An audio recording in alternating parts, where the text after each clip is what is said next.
Hello, I think this should be a short video, but knowing me, I guess we'll just have to wait and see somehow. But I haven't talked about the subject of Israel for a little while now, and that's just because I don't think I have much new to add. I'm not here to give minute updates on the situation and what I think about it. I prefer to talk in like really broad, general terms about patterns I see and predictions for the future. And my prediction right now is simply that in the United States, for a long time, both major parties have been very pro-Israel.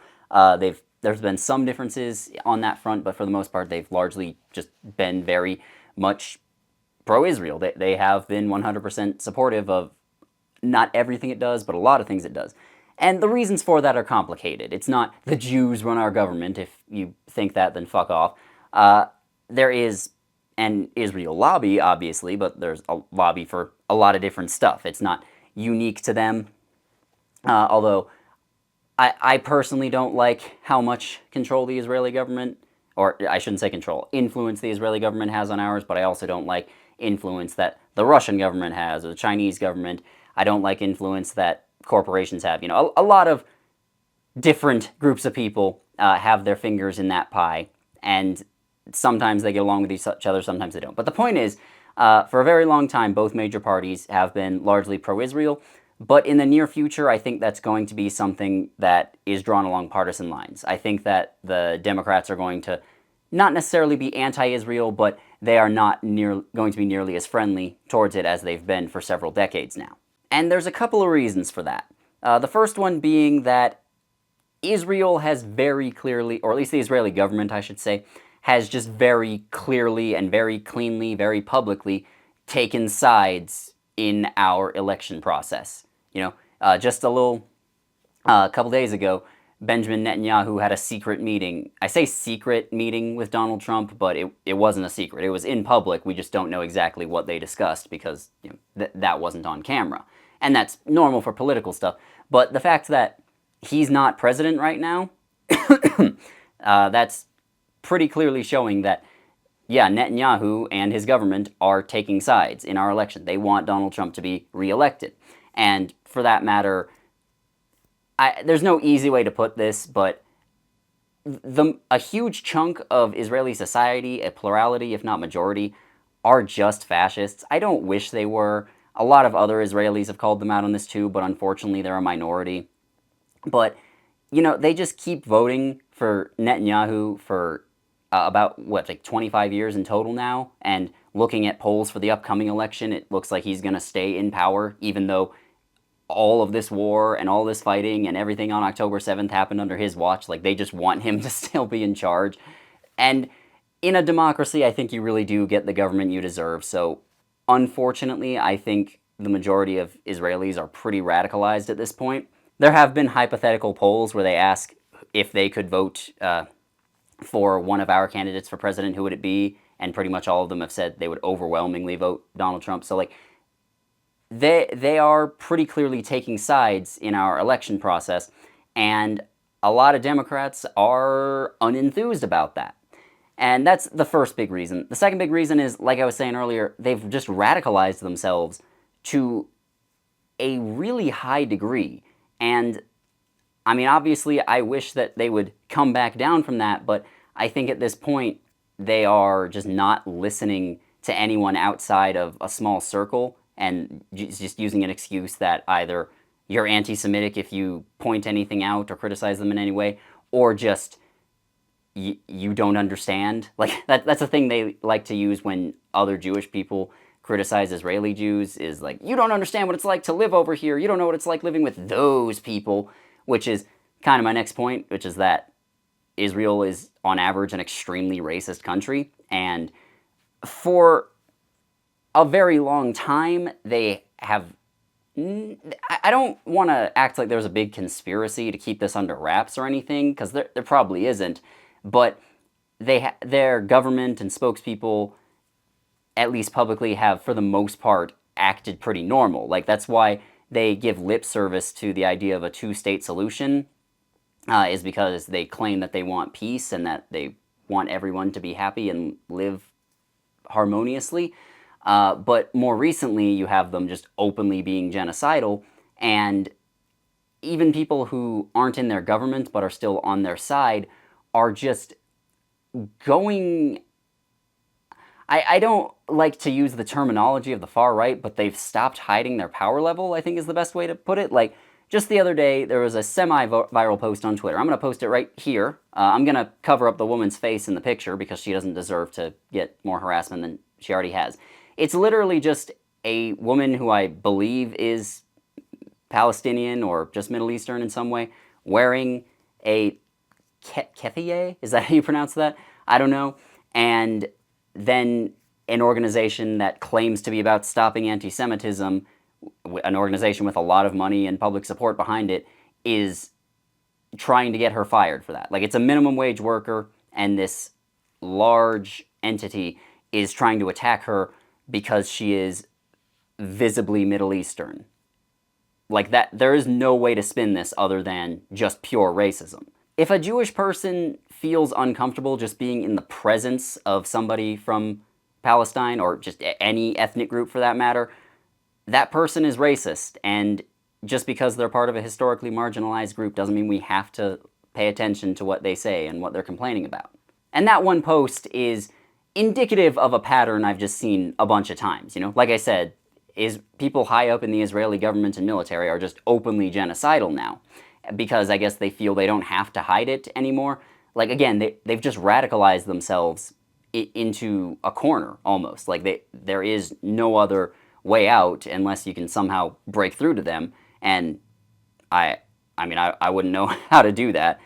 Maybe on an individual basis, you could figure out how to break through to one person, but if there's any, like, big systemic way to make the whole country just take a step back and take a deep breath, I don't really know how to do that. Or I shouldn't say whole country, but like a huge chunk of the country. Just take a step back, take a deep breath. That's really my main message to Israel, if any of them are watching this. But my point is, when Israel and its spokespeople are being this aggressive, let's say, with their marketing campaign, I think is one way of putting it, that turns a lot of normal people off. Like, obviously, Republicans in America, they aren't going to care if you're openly genocidal, and they aren't really going to care if you're racist unless you're racist towards white people. That's pretty much it. Anyone else, they will find an excuse for it. And even then, certain types of white people might not be included in that, because some of them are saying that Gangs of New York is a good example for why we shouldn't let in immigrants. And that movie is all about how Americans hated Irish immigrants in the 1800s. But again, whatever. The point is, Democrats, for their many, many flaws, don't stand for open racism sometimes. You know, it's a couple weeks ago we had a guy who almost became a vice presidential candidate and who is currently the governor of one of our biggest states, who just straight up said Palestinians were battle-brained, quote unquote. But again, he's a member of a minority group, so I guess he's just allowed to be racist. But again, Democrats, for their many, many flaws, don't tend to get behind open racism and open bigotry like that. You know, that's why, as much as I may hate them at times, I'm still going to vote for them. And on top of that, high-ranking people in the Democratic Party, people like Kamala Harris and Nancy Pelosi, have said, hey, we should stop sending so many weapons to Israel because they're misusing them and violating international law. And if nothing else, it is making us look bad for giving them those weapons. And my camera's battery is running low, but basically that's what I'm getting at here. I think Democrats, both at the high level and at the regular level, because Israel is just not even trying to hide its unpleasant actions anymore and its unpleasant attitudes anymore, I think a lot of people are going to be turned off from it in the next couple of years.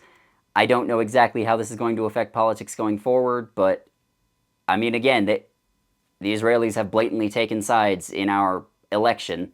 So to any Israelis, again, just take a step back, take a deep breath, really, really think about the path you're going down, the path your country's going down, because it's not going to end up in a good place right now. Other people, anti-Semitism is still bad, so, you know, don't do that. Wait, I did have one other thing to add. So, people have said, at least a couple of people, I don't know if this is like a really big mainstream talking point, but I've seen a few people say that if Democrats aren't 100% full-throated pro-Israel anymore, then they're going to lose Jewish Americans as a voting bloc. And I, not to sound dismissive, but I think that's not really a big threat. Like, there's not that many Jewish people in America. At the same time, there's not that many Middle Eastern or Muslim people in America either. In fact, I think it's about the same amount of both. However, there is one state which has a large concentration of Middle Eastern Muslim people, and that's Michigan, which is an important swing state that Democrats need to win the White House and also to win Senate and other congressional seats. So they need to keep them happy, whereas Jewish people they're kind of scattered everywhere. Like, there are a few spots that have a decent-sized population. And I'm not saying Democrats should alienate anyone, but if they alienate Jewish people, I don't think that will affect their chances of gaining power and maintaining power all that much. And at the end of the day, that's what politicians are after.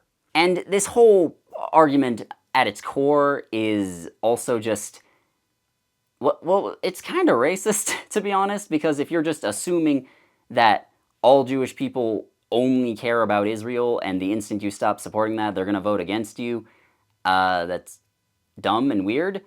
And also, this may sound weird, but I feel a lot of Jewish Americans would be hesitant before voting for these guys. Jews will not replace us! Jews will not replace us! Or at least they should be hesitant.